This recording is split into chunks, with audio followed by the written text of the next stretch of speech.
Good morning, Sir Justin.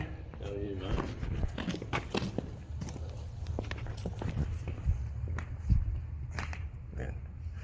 Yung gagawin natin ngayon, pinutol-putol na nila. Kasi nung Friday hindi tayo nakapasok. Ayan. Tsaka itong nasa lamesa. Magandang umaga sa inyo mga kaspark. Ito, naputol-putol na pala. Ayan.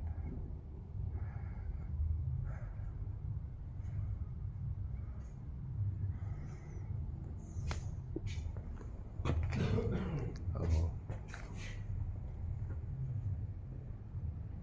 Ayan yung supervisor. Nabugok.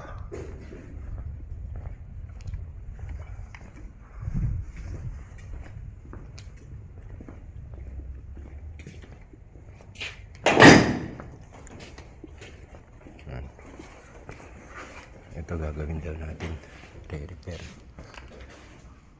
Sabi ng boss kanina sa akin, re-repair natin to mini truck.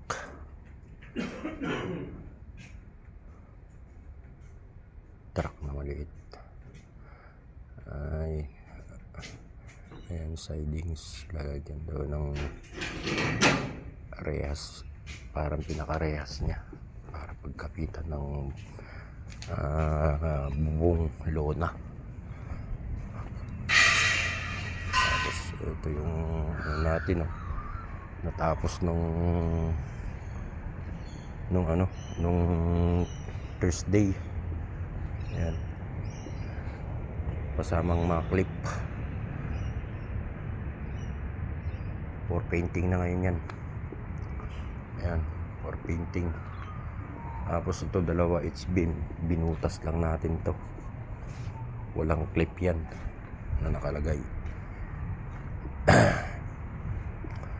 Ayan mga kaspark, butas lang yan.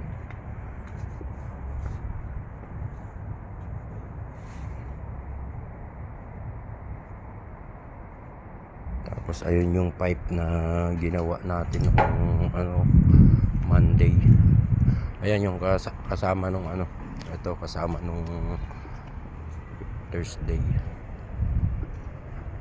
Ito yung ginawa natin nung nakaraang Monday, pangalawang pipe yan na tinira natin. Pinagalvanize nila. Ayan, kaso hindi maganda yung pagkagalvanize. Ayan. Ayan siya. Dumating na. Ayan siya. Blurred. Nagmo-moist kasi mamog. Ayan, dumating na siya. Nung nung tinira natin ito nung Monday, pangalawa na yan. Ayan, magsasite sila ngayon mga kaspark. Yung mga mokong, siguradong mag-isa na naman ako maiiwan. Kaya mabigat talaga ang trabaho ko dito. All around ako Tapos lahat ng mga client na pupunta papaputol pa sa akin yung bibilihin. Kaya kailangan natin sumunod. Kaya wala tayong magagawa dahil trabaho natin yun. Pero nag-demand ako ng salary, hindi nila kayang ibigay. So ngayon, binigyan naman ako ng malaking pabor na mapaayos yung kalagayan ko. Inano ako ng opisina mismo na ipalipat ako sa TPRC. Ayun, hindi ko alam kung kailan ako lilipat, pero sabi ng TPRC 24 or 25 na magmumove. Although mapapalayo nga lang ako dito mga spark, 8 hours yung biyahe by land. Ayan, kaya pero yung trabaho na yun is for full welder na, hindi na magpipit up. Mahirap ang trabaho ng welder fabricator, mabigat. Hindi kagaya pag nakatuon ka lang ng pansin sa isang trabaho. Full welding ka lang, pero kung fabricator lang. Ayan, hindi eh.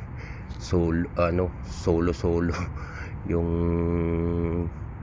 lahat, magsimula sa putol hanggang painting sa akin.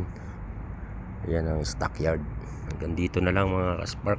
Kwento ko na lang sa susunod yung ko. Hanggang 23 na lang kasi ako rito eh. Pero sinasabihan ako na wag nang pumasok, wag nang pasukan, pero may utang tayong kailangan bayaran, kaya papasukan pa rin natin siya. Hanggang dito na lang mga kaspark.